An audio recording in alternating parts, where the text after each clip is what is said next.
start west on Augie. Beginning quickly was Dinah Harper. Black Opium drive with My Redeemer. On the first turn, it's My Redeemer.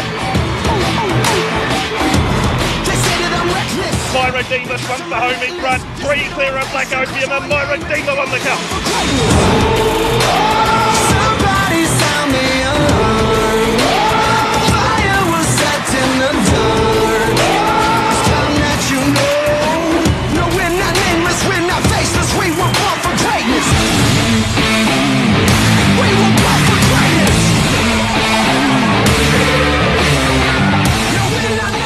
Good evening and welcome to the Greatness Preview Show, where this week we are having a look at the heats for the TAB Melbourne Cup, and I'm joined again this week by Jason Adams and Jason Lincoln. Good evening, fellas. Yeah, g'day, Hurls. Yeah, look, heat night is always the best night, whether that's the Melbourne Cup, the Australian Cup, the Golden East Street, because you're getting to see 64 of the best dogs go around, whereas in the final you're getting 8 great dogs, don't get me wrong, but yeah, heat night's the one, isn't it? Absolutely, and if you pick out a few nights throughout the year where you say this is a magnificent night of racing, tune in for this. This is probably at the top of the tree. It's an outstanding card of racing, and we know it's going to be year in, year out, but there's certainly the fields haven't let us down this time around. All right, we're going to have a look at, obviously, the races, preview the races of each of the heats. Just quickly, fellas, last weekend, it was a pretty good result for punters across the preludes. No real shocks except for the one blowout, the 50s. It was a massive one, wasn't it? Busy Bella. Look, a couple of odds on favourites got turned over. Sealed the Deal got rolled, and Simon Told Helen. Correct. Yeah, they were the two shorties that got beat. But yeah, otherwise, I think punters probably finished on top, Hurls. You finished on top, Jace? Yeah, I had a good night in the end. I mean, our best bet won, which was, that always helps, doesn't it? But good night. Let's hope we can roll it on Friday night. All right, good stuff. All right, let's have a look at the first of the heats on Friday night, and we start with Melbourne Cup Heat 1, where Whiskey Riot, the 240 favourite, Simon Told Helen at $3, Roper's River Jake at $6.50, $7 Mapunga Maggie, and we go to a Chief Fernando. This is the first, and we're straight into it on Friday night. What are your thoughts here? Yeah, look, I think the market's probably about right. I certainly think the market order at the top two is definitely right. I think you can make a case to say maybe Roper River Jake's probably a bit shorter than he should be, and maybe Chief Fernando is probably a bit better price than he should be. It's about right, and look, after Whiskey Riot was so good in the shootout last week, I'd expect him to come up pretty short in the market in a Melbourne Cup heat. So he was great last week, and we're hoping to do the same yet again. All right, speaking of Whiskey Riot, let's have a look at its performance from box number 1. Yeah, well, he did everything but win, really, didn't he, in the end? 29-22. Look, Hooked on Scotch has got him a couple of times now, Patch, hasn't he? He beats him a length here in the end. He beat him, about a head in the Adelaide Cup. Super performance, and look, whatever beats him in the heat's going to win. He couldn't have done any more on this occasion, Whiskey Riot. And I spoke to Anthony as a party later in the night, and he was still so proud. He's only, only been beaten by the fastest greyhound on the planet, who is extremely strong. So did everything right, and this time around, he's probably drawn pretty well on face value from box number 2, but I think there's going to be a challenge on his inside. He's got Courting, who shows pace and doesn't necessarily pin herself to the fence, so it's going to be a good battle to run. Yeah, but I think, look, he could run her down anyway. He could tag her, and what you make a good point. I mean, the dog outside him won't bother him, Roper River Jake, and Dinah Smokey shouldn't either, so he should get room. All right, let's have a look at Simon Told Helen. Now we go back to the Group 3 Tab Great Chase back on the October the 23rd. Yeah, look, he beats Who Told Stevie here, doesn't he, Patch? Look, it's fair to say, take those two dogs in, it wasn't the deepest race in the world. Since then, he's been up in class. He's passed 2. He ran admirably in the Silver Collar, and then last week he was outpointed. And we speak about this great chase, you're right about the field. Although it is at group level, it's still not the deepest field of all time. But that runner was really taken back by from him, was in that Silver Bullet at the Meadows, where he jumped from box 8. His acceleration was just absolutely elite, and I thought last week he sort of seemed to slip a little bit and dip down on his nose in the prelude that he was engaged in, so I think that's forgivable, and he's got a draw that I think he's going to be able to burn. He'll be screaming early in the runs of the first He'd have to cross Courting though, wouldn't he? I mean, his best asset is his early speed. I wouldn't necessarily think that he'd be able to come from off the speed to win, so he's going to need to cross her, isn't he? Yeah, they're the 3 going to be showing the speed, there's no doubt about that, but I really believe that Simon Told Helen can break 5 seconds to the first split. Yep. I don't think these two can. So clear run, he's going to be highballing out in front. Just a matter of how close the stronger ones are on his tail. All right, well, having said all that, Where are you headed? Look, I've gone 2-1-6-3. The 240. I actually think he's a really good bet, Whiskey Riot. I was pretty close to making one of my best bets of the night, to be honest. I was a little bit worried, like Pat said, because Cording can shift up the track a bit, but I think he can track her early and beat her. I think Cording will lead. I've read it a little bit differently to Patch. I left Mapunga Maggie there third. Look, I know she ran last in the shootout, but she still ran 29.47, which, it's going to go close to winning this should Whiskey Riot go. Should things go awry for him. And I've left Roper River Jake in there to run fourth. Well drawn near the fence, still a bit clumsy in a field. Strong dog, lacks the early pace of the others. I've gone with Simon Told Helen, number 7. As I said, he's just got that acceleration that wins big races like this, where early speed is so important. If he balances up, he's going to go whack. We speak about the speed on the inside, and that's who I've got for second and third, with Whiskey Riot and also Cording. I just think with both of them, Cording's not going to pin herself to the fence. She's got good early speed, so it doesn't take much for them to bump a little bit. This is a Melbourne Cup heat. There's no second chances given, so if they get cost of length, that could leave Simon Told Helen out in front. So as I said, he should have a big break in him down the back straight. Just a matter of how close the rest are. And fourth, number 5, Chief Fernando, highly talented, but the draw certainly not to his liking in a big race like this. So Simon Told Helen, my top selection. All right, that's a look of the first of the heats, and let's have a look at the second of the Tab Melbourne Cup heats. And Weblek Ace goes up at 3.20, Feral Frankie at 3.30. We didn't see Feral last week. Jaro Bale at 3.50, Black Signature at 6.50. And then go to Revelation 15, 17 Tigalong Tonk, Say Hi 19.31 for Electra Zephyr. Wiz, Weblek Ace last week was your best bet. Yeah, it was well backed late in proceedings, but I think it was around about the $5 mark when we were on last week. Yeah, it was. Look, he has roared back to his best. I think he's the deserved favourite here, but I can see why many people wouldn't think there's a lot between Jaro Bale, Feral Frankie and Weblek Ace, and I think there probably would be less than a point between them when the boxes rise. This is his win last week. He has box 8. It actually sort of just went to plan. I thought the 6 would lead, and that's Cording, who we just spoke about, and that he'd cross over with her. He runs 29.29. Look, that was the quickest of the night. Second quickest quickest of the preludes. The preludes, only second to Hooked on Scotch. Had Cording not been in it, I reckon he goes maybe a length quicker. I've always thought he was a sub 29.20 dog. I like him boxed off the track, Patch. He's a big player. He's a big player. He went 5.13 on that occasion. You'd have to say that the field he meets this time around is a bit stronger. Yeah, so definitely. 5.13, is it going to be good enough to lead a Melbourne Cup heat? We'll wait and see, but his class, there's no doubting that.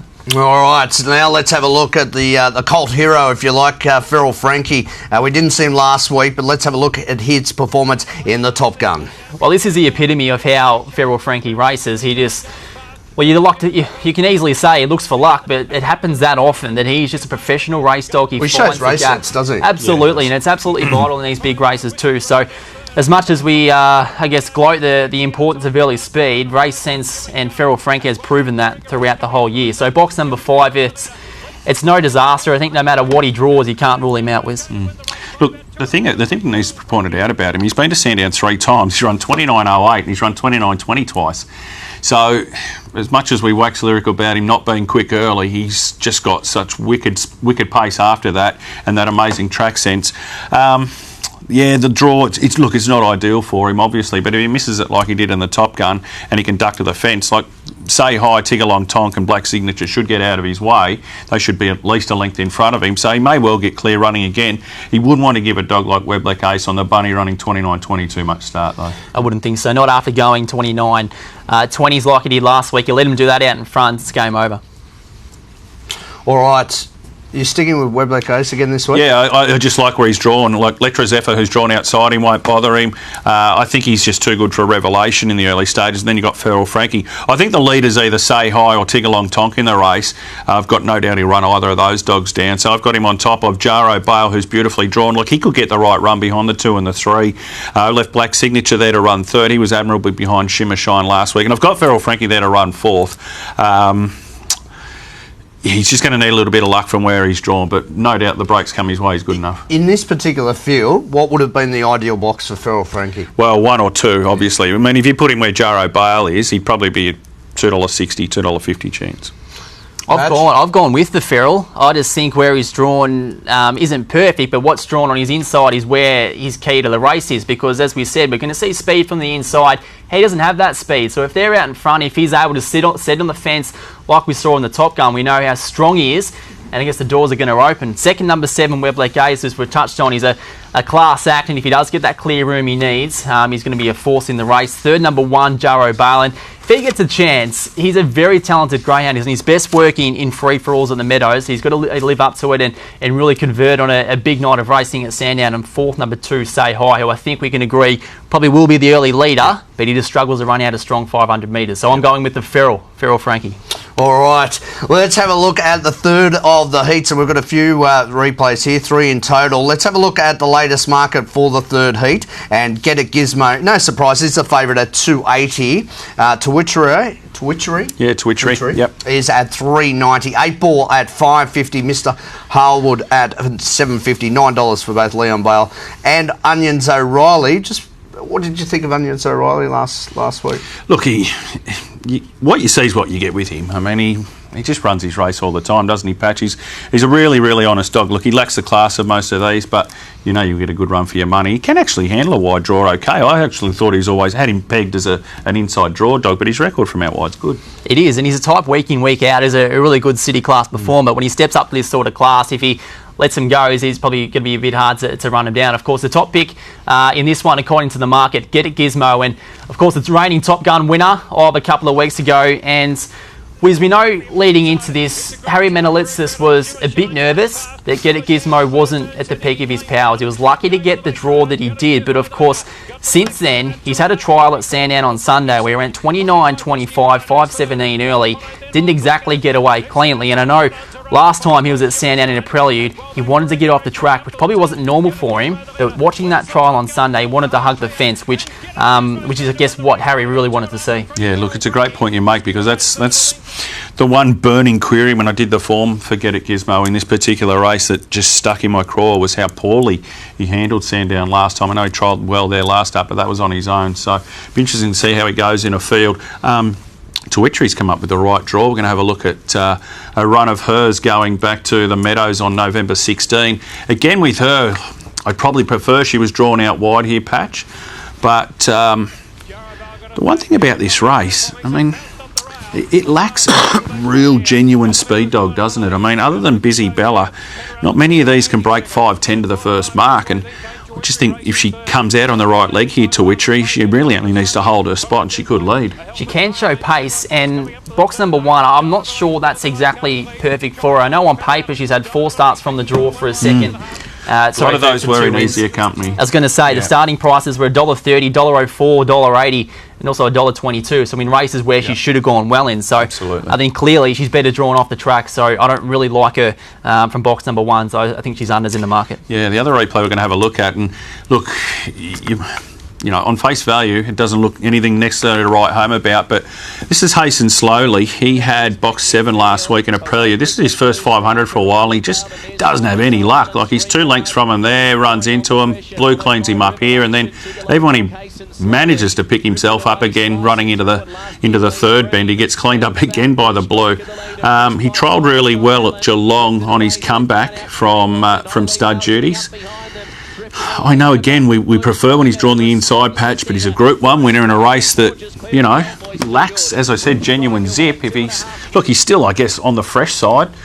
There's some chance that he could come out somewhere near them here on Friday night. It could be, and I think clearly he's going well enough. He was good in that race last week. If he can promote a greyhound who's ran 6th in the race, that was a pretty good one, but it's been a massive effort for Angela Langton and getting back racing, and it's disappointing. It's clear that he's going well, but the draw box 7 2 weeks in a row where we know he goes better from the inside. So going well, no doubt, and it's been a big effort to come back, but the box draw hasn't worked out for him. All right, that being said, who are you going with? That being said, I'm going to have him on top because I think $11 is an extraordinary price about a dog of his class. Yes, I would have preferred he drew the inside, but he wouldn't be $11. So I've got him on top of Twitchery, who, as I said, I think can go pretty close to leading. I've got Get It Gizmo in there for 3rd. No doubt he's got the class, he's got the ability. Just that Sandown run a couple of weeks ago stuck in my mind. And I've left 8 Ball there for 4th. Here's a dog who's clearly good enough to win. I just think he's gone off the ball a little bit his last 2 starts, and he's got a bad draw. So I was happy to come down with Hasten Slowly at a good price. I've gone with Get a Gizmo number 4, and look, you speak about that run last start at Sandown where he didn't look the same dog, but I guess seeing that trial, lucky enough in the flesh on Sunday, he looked legitimate. He got home really well. He got home better than Seneke, and I'm just hoping he can bring his finest work to Sandown on Friday night. Second, I'm with number 5, 8 Ball, and it's not the perfect draw for him, but I don't think it's a disaster either because he runs a relatively straight line. Third, number 6, Mr. Harleywood, and I think a type that hasn't necessarily brought some of his best work to Sandown in the past, but I thought his run last week where it was a lot more encouraging. And 4th, number 1, Sawitri, as I said, she's got that speed, and if she was to ping the lead, she's going to be in the race, but I don't like her from box number 1. I think she's going to want to drift wide on the track. So Get It Gizmo, Top Gun Champ, my selection. All right, let's have a look at the 4th of the heats, and it does feature Who Told Stevie, which ran the 3rd quickest of the preludes last week. We'll take a look at the replay there from box 2 when running at 29.36. Who Told Stevie, 270. The $1 Million Chase winner, Good Odds Harada at 370. Oakvale Beauty at 440. $5 Sweet as M, and we have to go out to Blue Strike at 12. 21 Emerald Road. Rainbow, Eiley Bale at 23, and Dinah Ackle is the second reserve. It's at $31. We're going to have a look at some of the big guns here, and Jason, talk us through Who Told Stevie last week. Yeah, this is him last week, and look, he was awesome again. He had box 2 in this replay, beats Mr. Harleywood. He runs 29.36. It's hard to pick holes in his form. I mean, 29.14 the week before patch. He's gone 5.01, 5.06 to the first mark both times. He's 3 for 3 here. If there's a question mark here for him on Friday night, it's the pace underneath him. Eiley Bale and Emerald Rainbow are both express, so it's not going to be straightforward for him anyway. Spot on. He's got that elite acceleration. It's just that 20 metres that he needs early on, and he's probably going to get it, I think, on Friday night. But as you say, it's really hot speed from his inside with Eiley Bale and Emerald Rainbow, who are just about faultless beginners. So, look, he's got paces, no doubt about that, but where he's going to be sitting on the outside of those two, that's where the questions are going to be asked. All right, let's have a look at Good Odds Harada, and we'll go back to the Top Gun shootout here with its victory. Well, he runs 3rd here behind Hooked on Scotch. From box 5 we're looking at. Yep. Just doesn't show the same zip that we've come to expect from him. I mean, he doesn't always come out under the lids, but certainly by the time he gets into his work, he's normally off and gone. His second split's his best work. You see him getting around Mapunga Maggie here, Patch, but this will be his 8th run in 48 days, plus all the travel up to Melbourne. I just think he's lacked a little bit of zip. He's looked a little bit flat. And look, there's no bigger Good Odds Harada fan than me. But I found it hard for him here, especially from box 8 with all that speed underneath him. I think if we put it in perspective, that run in the shootout, you mentioned that zip, he's still gone 5.10, so probably a reflection on those he's up against. Pace was around it would have gone close to leading a lot of races throughout the night, but he's a class act, there's no doubt about that, but you're right, he just doesn't strike us as a type to go whack in a Melbourne Cup heat. He may well do because we know he's a star, but he's got to prove that Friday night. All right, and the final runner we'll have a look from this heat is As Sweet As M. Yeah, this is her from box 3. Look, we know she doesn't have express pace, but she actually comes out quite good here on this occasion. I mean, 5.19 to the first mark's not bad for her.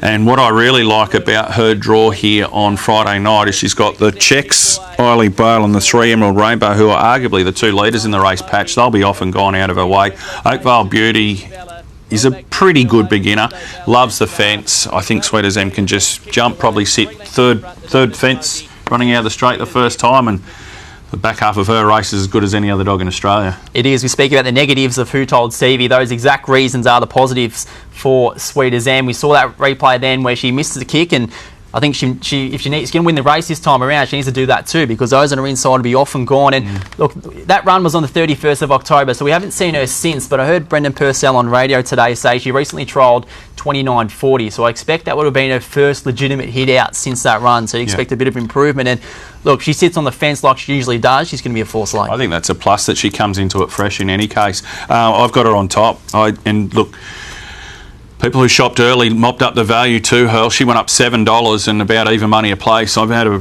pretty hefty bet a hole because I just can't see her not running top 3 here, and she's into $5. The $7 has evaporated. We'll get to another really good bet in regards to her later in the show, but I went 4 Sweet as M to beat 5 Who Told Stevie. What an exciting dog he is. Oakvale Beauty, undefeated from the red. Drawn to get the drop on Eiley Bale and Emerald Rainbow, and I left Eiley Bale there to run fourth. I threw her in at massive odds last week, and gee, she ran a cheeky race. Jace had something on her at $41, and at various stages of the race I thought I was a hope, but if she leads here, she could hang on for minor money. I've also gone with number 4, Sweet as M. There's a first. You blokes never agree. No. With that elite speed on her inside, if she just sits on the fence like she always does, if she is settling second or third down the back, watch out. She's going to be coming home with a head of steam. Second, number 5, Who Told Stevie. Now, I did find it hard to take him on because he does have that elite acceleration and he's promising so much at the moment, but the only reason why I did take him on and put him second is because of that express speed from Eiley Bale and Emerald Rainbow that he's going to meet at the first turn. Third, number 8, Good Old Serrata. We know his class, but he's just got to, really bring his best work on Friday night. And fourth, number 1, Oakvale Beauty, who is 5 from 5 from box number 1 and supported after a hefty price went up earlier in the week.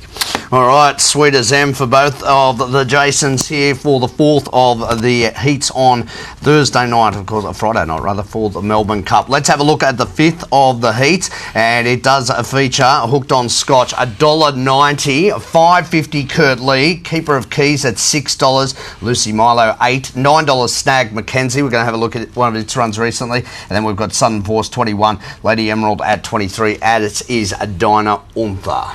I think it's the right price, $1.90. I, in fact, expected him to be a bit shorter than that. So if you like him, I think you're getting a good price.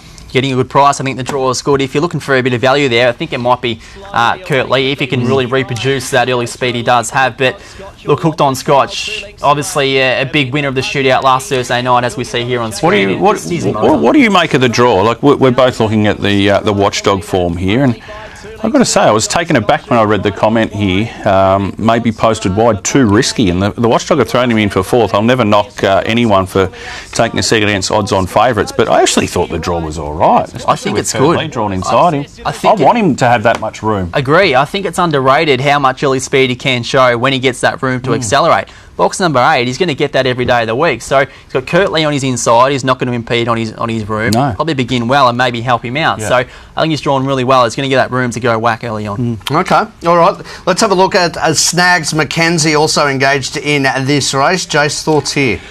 Yeah, look, this is his win at the Meadows back on November 4, and look, we were both here this night, Pat. He was $1.70, so this was a race he was expected to win. What I would say about him is he went around $5.50 in a softer race last week, and he wasn't good enough. I just think he'll find 1 or 2 better than him. He's a good run-of-the-mill, normal Thursday night Sandown dog, but at this sort of group company, I think he just finds 1 or 2 better. He does. Look, I think he's drawn well. I've heard Dave McKenzie, especially Dave Burnett, I should say, leading up to the Geelong Cup series where he said he needs an inside draw. He had it then, and we saw him race very well before he was scratched in that final, of course, and then that Meadows run where he had it inside performed well. So, look, he's got the right draw, but obviously the class is where the question mark is. Yep. All right, we're asking $1.90 for Hooked on Scotch. Have you got it on top? Absolutely. Again, I could quite easily have made him one of my best, but look, I don't think you need me to tell you why he should be one of the better bets of the night. He's had 3 wins there, Patch. 29.09, 29.11, 29.16. His worst run's good enough to win the Melbourne Cup.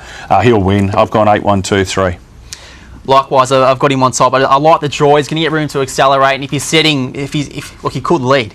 He went 5.06, I think, on Speedstar night back in September, and then what did he go last week? 5.10. So he's going to be up front. If he leads, he wins. If he settles second and third, he wins. If he's any further back, he's still going to be a force because he's the fastest greyhound on the planet. Second, number 2, Snags Mackenzie. I think he's drawn well.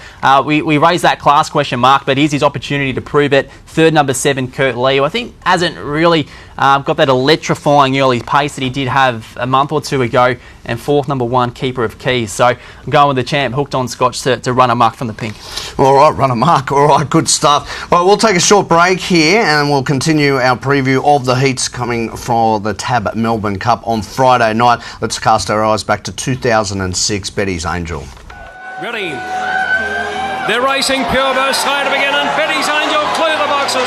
Let Miss Minnie Mouse up to second, third back to the inside. Laurie Banner on the turn out of the straight though. Betty's Angel led by two to Miss Minnie Mouse. About six to Laurie Banner third, going around them right way, followed by Trainer Journey. Out to the tail go Pure Burst, Let the Dream and runs house as they come up the back straight, and Betty's Angel skipped away 6 lengths to Miss Minnie Mouse. Laurie Banner followed by right way, running a bundle to the outside, but Betty's Angel is sweeping away to win the Melbourne Cup by 5 lengths. Miss Minnie Mouse second to Kettle Quinella.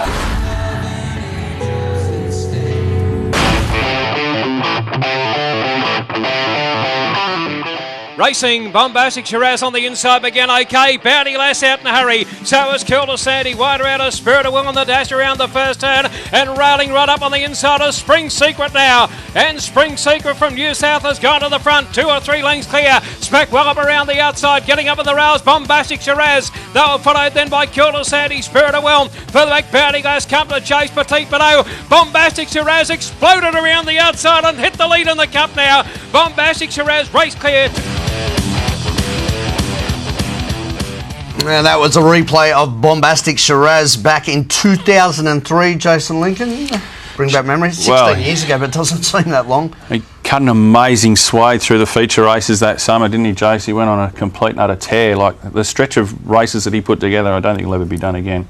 So I've been told many times. I was 9 years old at the time, but look, you hear about Bombastic Shiraz all the time, and even as a sire, he went on to do some pretty good things. He did, yeah. Yeah, good stuff. All right, let's have a look now at the 6th heat of the Tab Melbourne Cup for Friday night. And Seneca is the favourite at 240, Flynn at 250. Now, Waging War's at 650, often imitated. Weblack Jack's the first reserve at 21, Adil Bale 23, Last Hurrah at 26, Electra Spring at $31. Jake, just before we have a look at this heat specifically, last week we looked at the all-in. For the Melbourne Cup, and we'll do that again a little bit later on. But you suggested that both Weblack Ace and Flynn were the plays sort of this far out, and both of them have trimmed in from 31 to 12. Yeah, so hopefully if you did join us last week, you've got a little bit of that. And look, at the moment it's a pocket full of hope, but I mean you're on a 12 to 1 chance now at $31, and that's the beauty of those all-in markets. If you can identify them nice and early, there's some nice value to be found. All right, speaking of Flynn, let's have a look at the replay of its performance last Thursday night. Yeah, he was really good, wasn't he, Patch? He came out of the boxes fantastically. Just got headed off by the pink here. Look, he runs 29.43. I reckon his value for probably at least a length and a half more, just because of that little check he got there. Look, he's a sub 29.20 dog on a good track every night of the week, isn't he? He's first 500 for a while, only been in the Thompson kennel for a short while. This week he's got to be better than last week. You'd expect so, and look, very good. And I thought the way he handled the pressure, where he was challenged not once but twice, again down the back straight, and it was very good to still go on and win in pretty good time. The only thing I might note is I heard Troy Little on radio today say the only concern he had about Flynn was that he did let that dog go around him at the first turn. So make of it what you will, but still a pretty classy win nonetheless.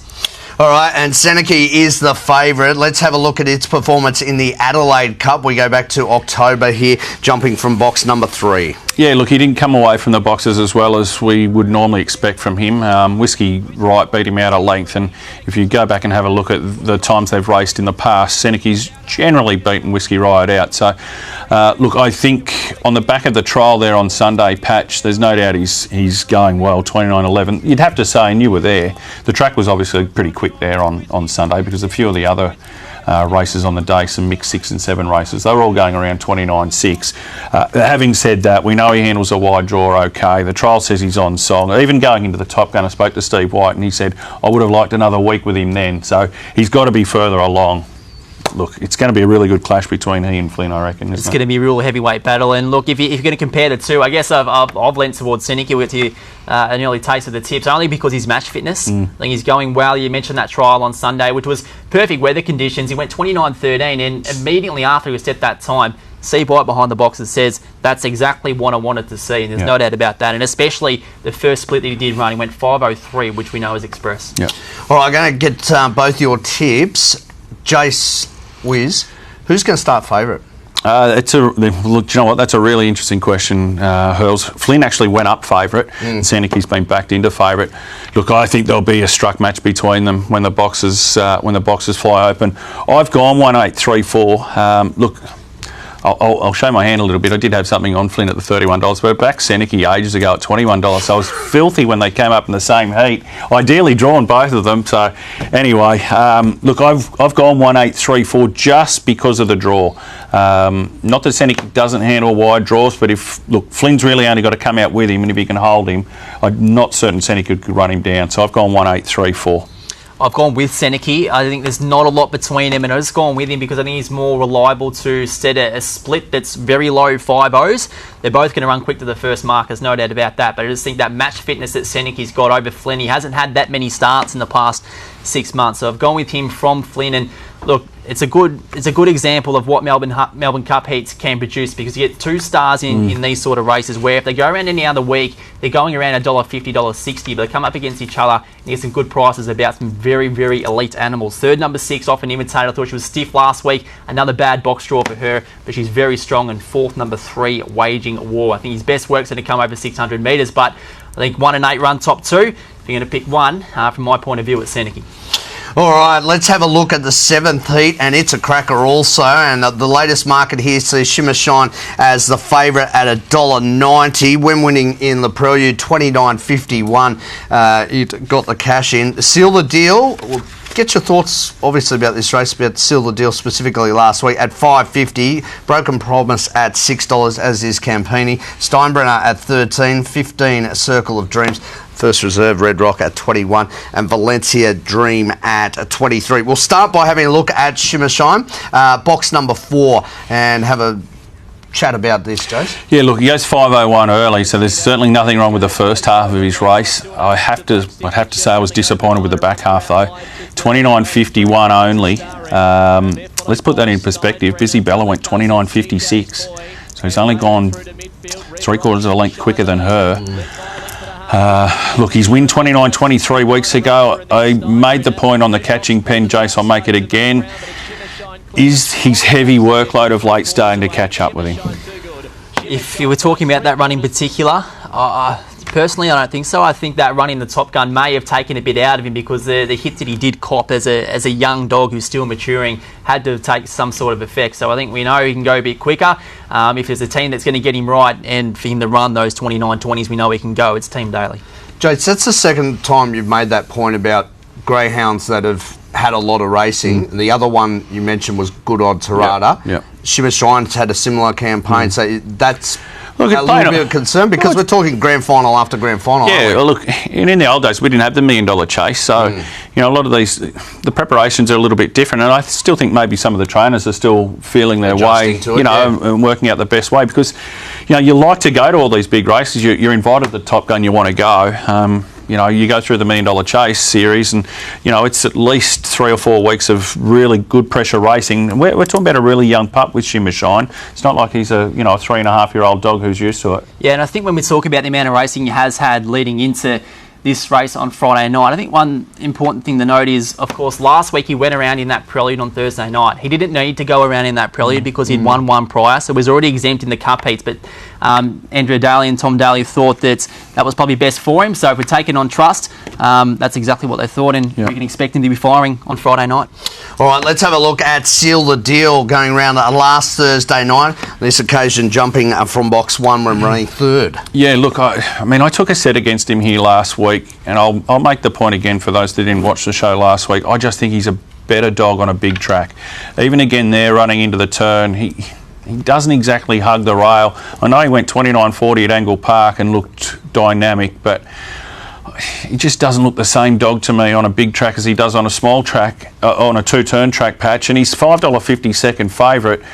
Again, I'm happy to bet around him. Look, there's no doubt in the world he's a very, very smart dog, but yeah, I'm still yet to be convinced about him around 2 turns. I agree. I think you take him on, no dramas in this one. He just takes too long to get warm up. You speak about his 2-turn form compared to his city track form, and it's sort of black and white. And last week was it had to have been the perfect example of what we can expect from him this Friday night. And if he does bring the same, I'm not sure he can win. Well, he's certainly no better drawn than last week anyway. I mean, he had the red with a vacant box outside him last week and didn't really show a lot of alacrity. And he's, okay, he's got slow beginners drawn outside him, but yeah, look, again, I was happy to take a set against him, Hurls. I've gone 6-2, 5-4. I will say this, I've got Shimmer Shine on top because I still think he's hard to tip around. He's perfectly boxed. If he hadn't run last week, I'd have said he was just about a moral in this on the basis of what we'd seen from him in the past. And I'm just a little bit hazy about him on the back of last week. I still think he's good enough to get away with it.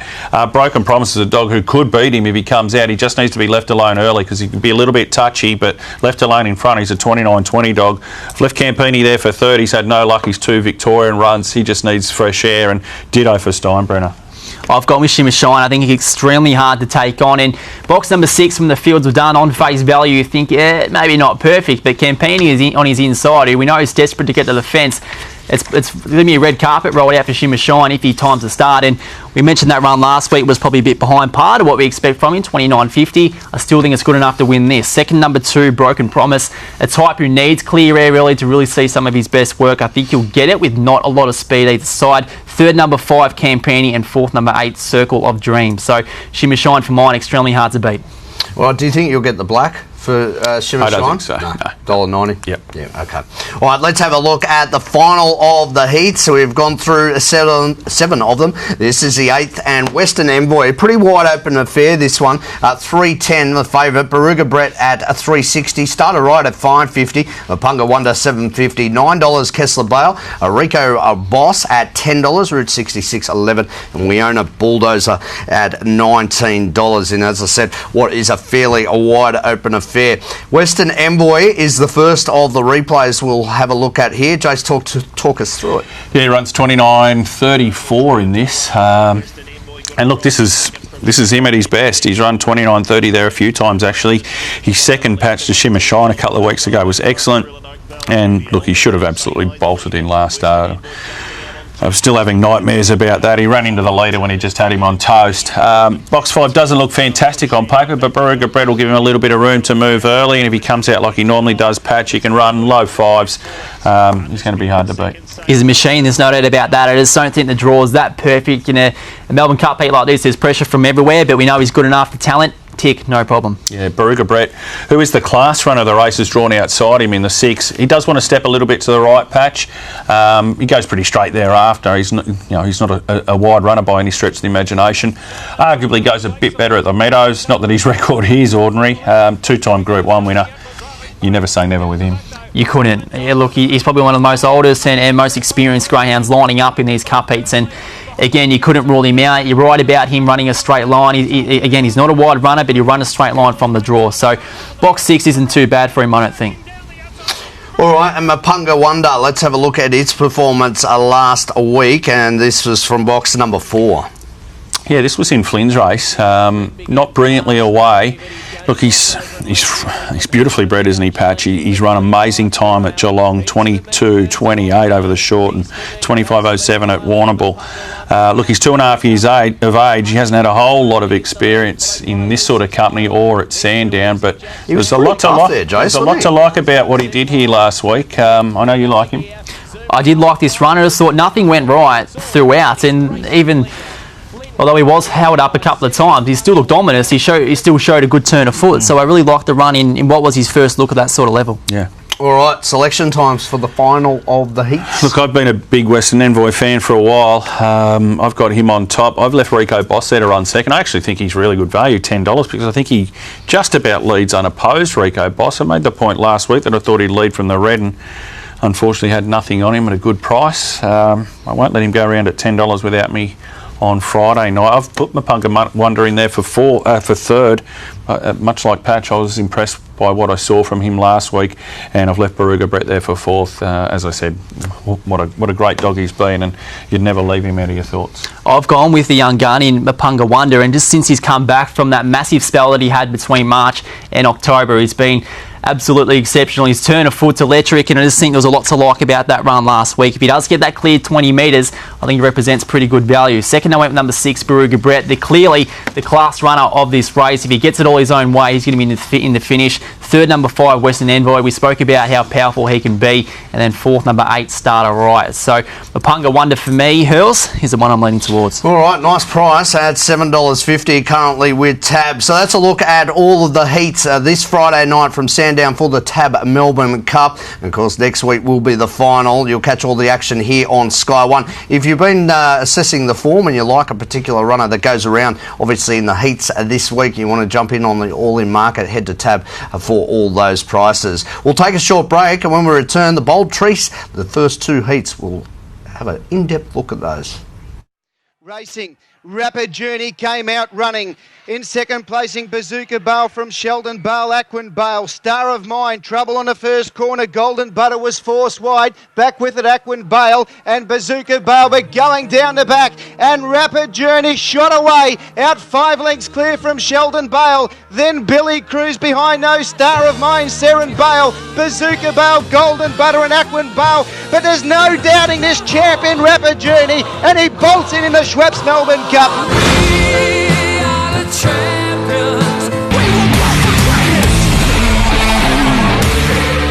Welcome back to the greatness. Well, we've had a look at the 8 heats for the Tab Melbourne Cup. We're going to have a look at the 2 heats of the Bold Trease now with Tornado Tears. And I'm going to have a discussion with you two gentlemen in relation to Tornado Tears. Is the favourite for the opening heat. $2.20. Rajasthan is at $4. Mrs. Emgran at $4.80. Front Page News at $7. Any Lava $11. Lockcoin Babe at $26.34. A Red Rochelle. Now, Jason Wiz, we'll have a look at this, then we'll talk about Tornado Tears.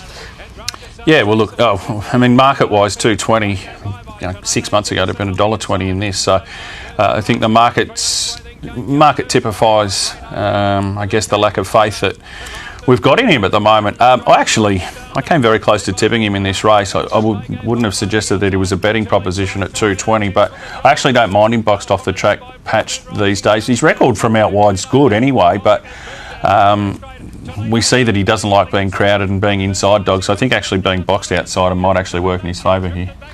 Well, we'll see what happens. I've sort of lost a little bit of confidence in him no matter where he draws. I think on that occasion in the Top Gun Stayers, he had every chance. And I've heard Rob Britton comment in the last week or two saying if he did meet him down the back straight and caught up to the leader's end, he'd go straight past. He's just nervous about him catching up. Can I make a comment? I just want to make a comment on that. And I thoroughly respect what Rob's got to say, because Rob's achieved more in probably a year in grand racing than I'll do in my entire life. But I would have a different opinion to that. In the Speed Star against Rajasthan, he claimed him halfway down the back straight and he wouldn't drive through the hole. Same thing to Blue Shadows at Geelong. He got him halfway down the straight and again he wouldn't push through the run. And I still think even there in the Top Gun, he got to those dogs well before that turn came up, but he just wouldn't accelerate through the hole. So it's not a coincidence that he's just getting checked at the turn all the time. It's just that he's not pushing through the gap like he used to. You thought he was. You pretty much said that last Wednesday night when we were on. I know, Jace, you tipped him last week. We won't get your tips just yet, but is it sort of a light of a better day? Well, no, look, he's still going to be winning races, don't worry. I mean, if he bombs straight at the front, he'll beat these by a furlong. Yeah. But when he's back in the field, he's now a risk. We're going to have a look at Mrs. Emgran. This is her winning at Richmond recently in brilliant time and beating a really, really good field.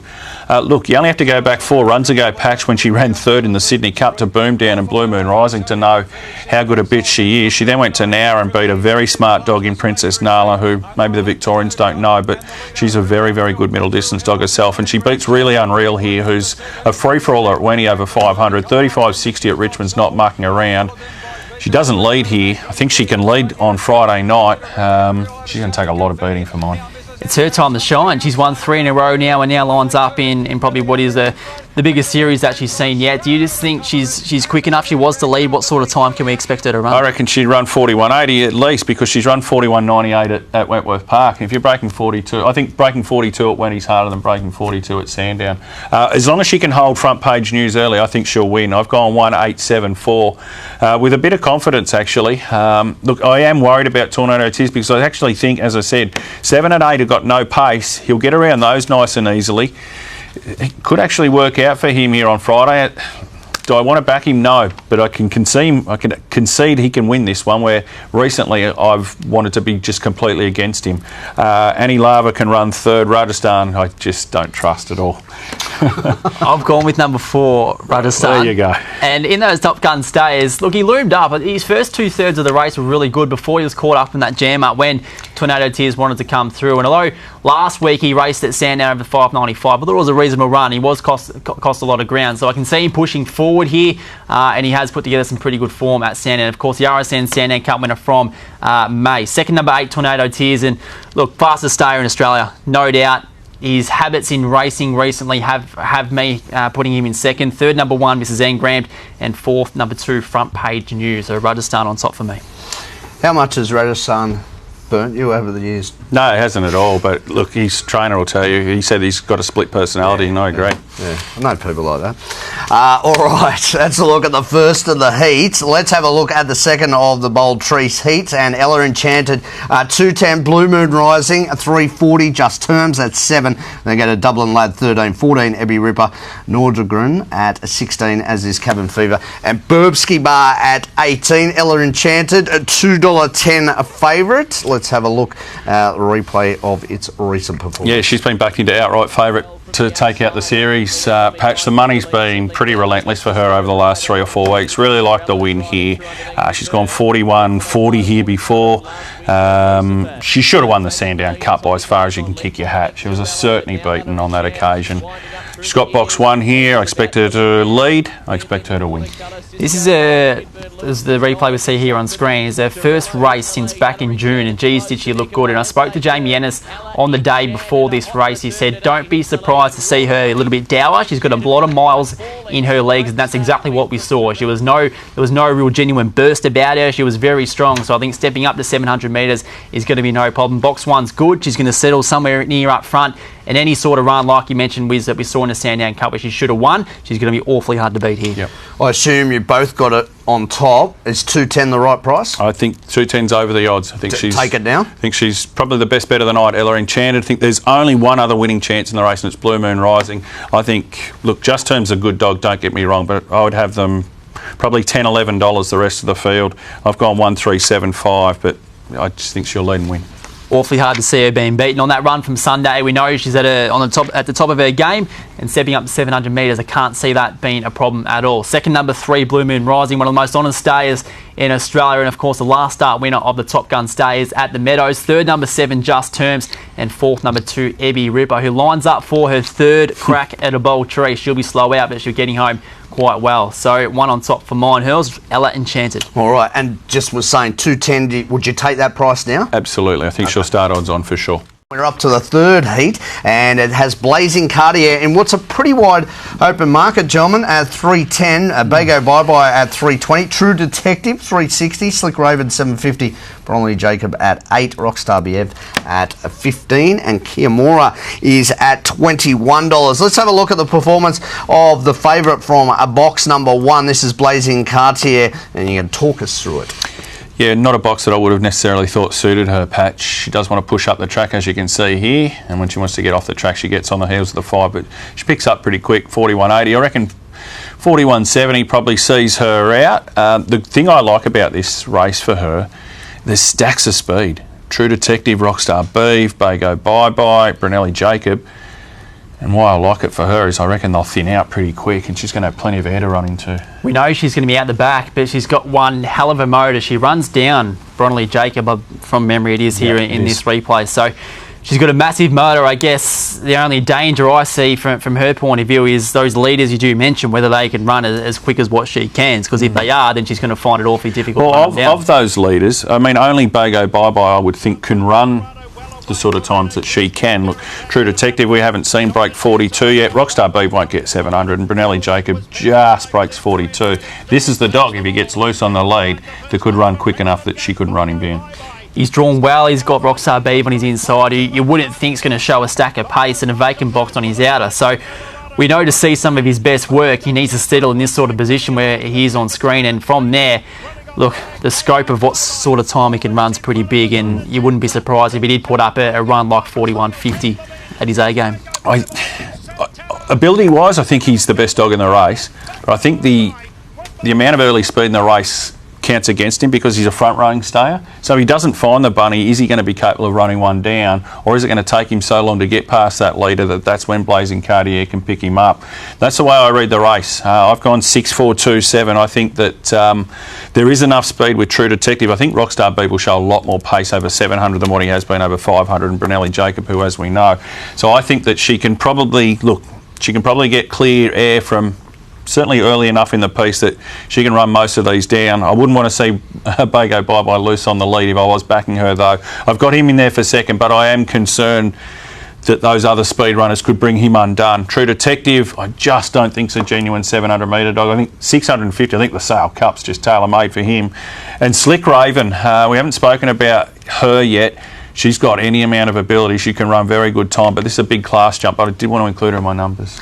I went with Bago Bye-Bye, and you speak about that the speed that is throughout the race. I've got him in that same group, and I wouldn't be surprised at all if he was to push forward and find himself in a real commanding spot. Second, number 2, True Detective, and he's limited at the moment from his limited form over 700 metres. He can't see him going quicker than 42.10 from what he's done so far, but we know with stayers especially, the more runs they have over the trip, the more they improve. So I think there's still scope there for True Detective to do that. Third, number 8, Brunelli Jacob, he'll be firing out early. He's got pace, but look, if these quicker ones are on his tail, he could be in a bit of danger. And fourth, number 6, Blazing Cartier, as we said, will get back, but will run on. So Hurl's gone Bago Bye-Bye on top. All right, similar numbers from both our Jasons, but in different order. What looks a pretty tricky heat. Heat number 4 of the Bold Trease that we are previewing, and let's have a look at the market here and sees a Boom Down at 195, Blue Shadows at 5, She Will Bloom at 5, 850 Midnight Mystery, Angry Trip 950, 13 Rip and Sam, and Zipping a Gallon at 23. Let's take a look at Boom Down running second. Before you say that, I mean, you're going to have to give a trigger warning here to anyone that backed Boom Down last week. If you did have something on him, just look away for the next 40 odd seconds. We'll roll the replay now while you cover your eyes, because this is an absolutely sick watch if you're on this. This is a gap job. Look, that's True Detective in front. That's Boom Down getting through to 4th now, and even James Vandermark calling it was basically saying, if you're on this, just locate your ticket. And then it just goes horrendously wrong when he can't navigate the 7 patch, and then he still picks himself up, and he's never going to beat the winner in the end, but he doesn't get beat far. I was about 10 metres in front of the winning post of this race, and when he settled where he did going past me, I thought, oh well, the race is done. Turn me back, that's all over. But he gets held up and finishes off well as he always does. But credit to True Detective, he needs to be. We need to be winning races, and that's out in front. And look, Boom Down's going to massive motors, no doubt about that. We see now Blue Shadows on screen from box number 6 in his most recent start, which was 2 starts ago, I should say, at Geelong. Of course, he went around the Top Gun stayers after that, and he had to take on Tornado Tears, who was creeping up in his inside, but did enough to hold on. Look, and again, I don't want to labour this point.